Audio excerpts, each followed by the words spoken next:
Miami Herald reporting that Sean Payton is interested in 3 teams if he comes out of broadcasting: the Miami Dolphins, the Chargers, and your Dallas Cowboys. The main factors from this article for Payton are 1, warm weather; 2, a roster that can contend; and 3, control over personnel decisions.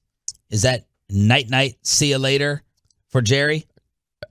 A good chance. I don't know that it is so much for Jerry. I mean, like, I could see him relenting on that a little bit. I think there would just be pushback from the personnel department. Like, hey, we've done a really good job the last few years, like, building this team. And New Orleans, they made some bad personnel moves in recent years. I mean, I loved Marcus Davenport, the pass rusher out of UTSA, when he was coming out.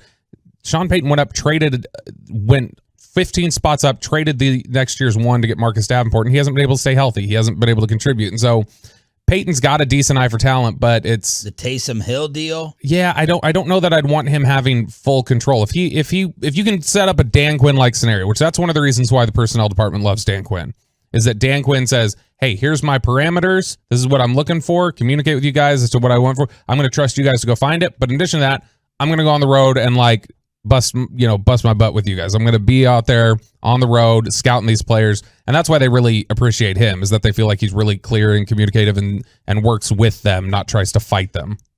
I don't think this is going to happen anymore. Put me on the record, Troy, 9:03 a.m. on July 14th, 22. Sean Payton is not going to be the Cowboys head coach. It's going to be the Dragic to the Mavs. Where it's just, yes, we're going to say forever that it's happening, and then it never does. There's too many things that just they don't make sense.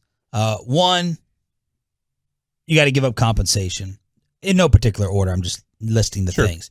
2, you may have to pay him a boatload that Jerry has not paid for ever here, right? $5 and $6 million per for McCarthy and Jason. There was a report. You said it was overblown, but the numbers talked about Miami were 20 a year. I don't think Jerry's going to pay that. 3, and this is the most important thing, the wrestling over personnel control, that's not going to happen here. It would have to take, Jerry would have to get to an embarrassment that led to Parcells, and that's just not going to happen playing in this division. Unless Dak Prescott, knock on wood, misses every single game with some type of injury that happens and they go 0-17, there's not going to be a level of desperation that Jerry reaches to go and swallow his pride and give up this personnel control. And it may not be Jerry's to give up. Steven may not want to give it up. Will McClay, like you just said. So between the compensation, what you give up in picks, personnel control, Dan Quinn being the next guy in line, Sean Payton's not going to be he's not going to be the head coach here next year. That's the big one, is that it's not just all these factors, because we've seen those factors at play, and he got desperate and he hired Bill Parcells anyway. So he's shown that he's willing to do something like that. But when you have all those factors in play and you have a guy here in the building that you really like and has been to a Super Bowl and is not just really liked by you, but is really liked by everybody, the players, the personnel department, everything like that. And I know when people hear us say that, they're just like, who cares? What does that matter?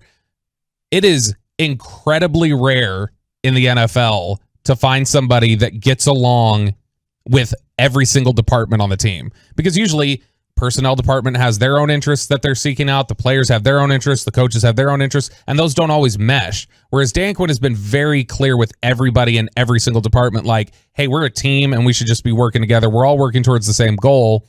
So also much easier to do that as a coordinator. It is. But I mean, he did it in Atlanta effectively at first. It kind of went sideways at the end. But he's somebody who I think all of those aspects, Broadus has talked about this. When Broadus was in Philadelphia running the draft, he said the last 8 months he was there, I think there were 2 coaches that refused to speak to him. Like Broadus said, that's not uncommon. To speak to who? To Brian. Even though he was running the draft, he had coaches and people in the building that wouldn't talk to him because they didn't like what he was doing. That's why I say it's incredibly rare to find somebody that everybody universally goes, that's our guy, we love him. And so I think that's what makes him the odds-on favorite to begin with, whether Sean Payton was available or not.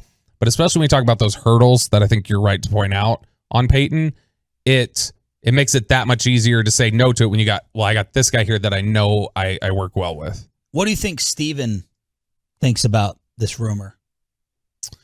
I mean, I think Steven is probably the biggest advocate in the building for Mike McCarthy. And so I think that he wants to see things, he wants to give him a shot and see how things play out. And I don't think he wants to think for that. I don't think he would want Sean Payton. I think that, I mean, I don't think he has an issue with Sean Payton, but I think Sean Payton would be more of somebody that Jerry felt really strongly about. Why is Steven a big McCarthy fan? It's a good question. I don't know that it's any, I think they just are, they get along really well.